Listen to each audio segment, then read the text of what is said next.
you all as the audience, thank you for the opportunity to read. You know, being a writer, my mother's always saying, you should write my story. People would want to hear it. You should write my story. You make a lot of money. So part of my mother's story appears in this. If there's any literary agents, you know, I'm open for any lucrative deals to prove my mother right. Yeah. I'll just read one long poem. This is called, I Think I Might Be Happiest When I'm Not Even Here at All. When are you most you? The other day I was playing a game and became so lost in its system of details, myself began to recede until Kirk seemed absent altogether.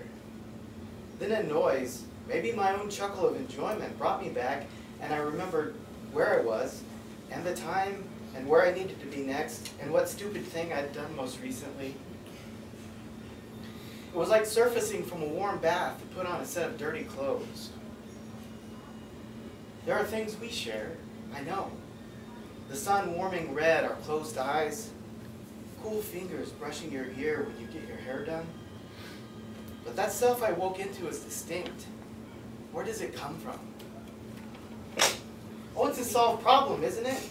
Your alleles working in concert are triggered by something in the environment, chemical stress, and they express proteins and shape the neural paths that make us. And those traits are passed in the blood like the color of our eyes. Or those paths allow for mimesis and we watch others and learn. But that doesn't help me. Because today I'm made out of birds. And when I try to pick out one, the flock swirls around me all dusty-winged chaos.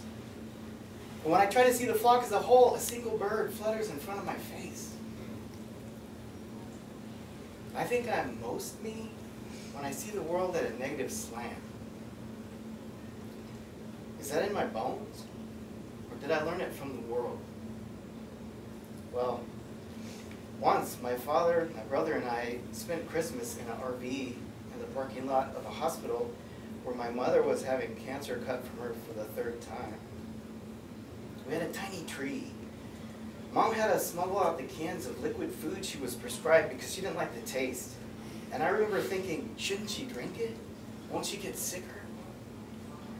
And I remember drinking that chalky vanilla myself in the dark camper with the yellow lights of the parking lot. That's not how you raise an optimist. And maybe it's natural to learn sadness from a world like ours. But maybe that's my negative slant speaking.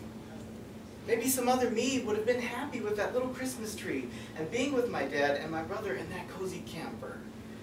And the fact that my mom was alive and unbowed by the cancer in her colon, her liver, her lungs. Listen, I called my mother to ask her about these things, and as we talked, for each topic, she would say she felt bad. She felt bad that she wasn't there for us when she was sick. She felt bad that she never took her mother on a plane to see Uncle Dale in Texas before they both died. She felt bad the time she went on a retreat and later heard that the babysitter took us to get ice cream and I dropped mine on the floor. Everything was a reason for regret. Bird of regret that I know so well, that flutters in and out of my heart every day of my life, never to settle. Did I learn you by watching her? Or did you come from under our skin? On my father's side, there's a tendency to be solitary. My cousin Steve lived in an old house in a wrecking yard, and you wouldn't have known anyone lived in it because it was surrounded by wrecked cars and old satellite dishes. When I visited, I had to holler over a gate for him to come let me in. And once, his mother had to pitch his birthday card over the fence and hope he'd find it because he wouldn't answer his phone. Bird of solitude, quiet bird of loneliness.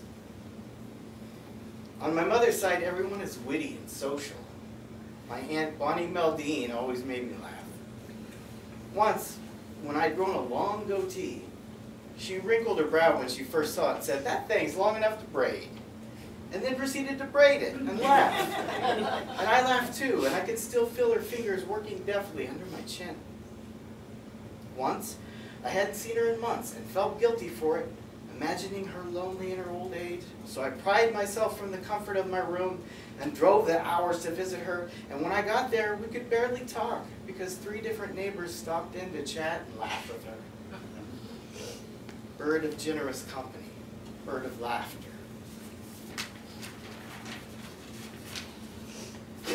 Now, Steve, who let me into his private home when I was young and lost and didn't know what to do with myself, died this New Year's Eve.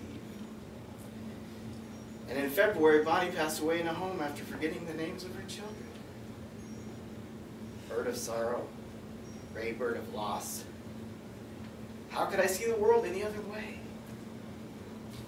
Once, I asked a man if I could change the way I saw the world, and he gave me a sheet of paper and asked me to write a number from 1 to 10 of how sad I was in the week past. What? Number? How sad is the sunset when the sky is the glorious color of plums, but you view it alone? How sad is being alone if you're reading and enjoying yourself, but then you hear the neighbors start crying in the apartment above you? Look, I know the point was for me to stop and think about my sadness and what brought it to life. But him asking that was like asking me to look up at the moon when I've had the moonlight under my skin my whole life. When I asked my mother if she remembered those cans of vanilla from her time in the hospital, she laughed and said, "Oh yeah, I poured most of it down the sink." She laughs, even after having so much of her body cut away. Bird of stubbornness, bird of defiance. I accept these gifts from you, Mother, whether they come from our blood or from your own strong heart. And maybe I was wrong. Maybe this is when I'm most me, here with you all, sharing the stories of my loved ones, trying to understand.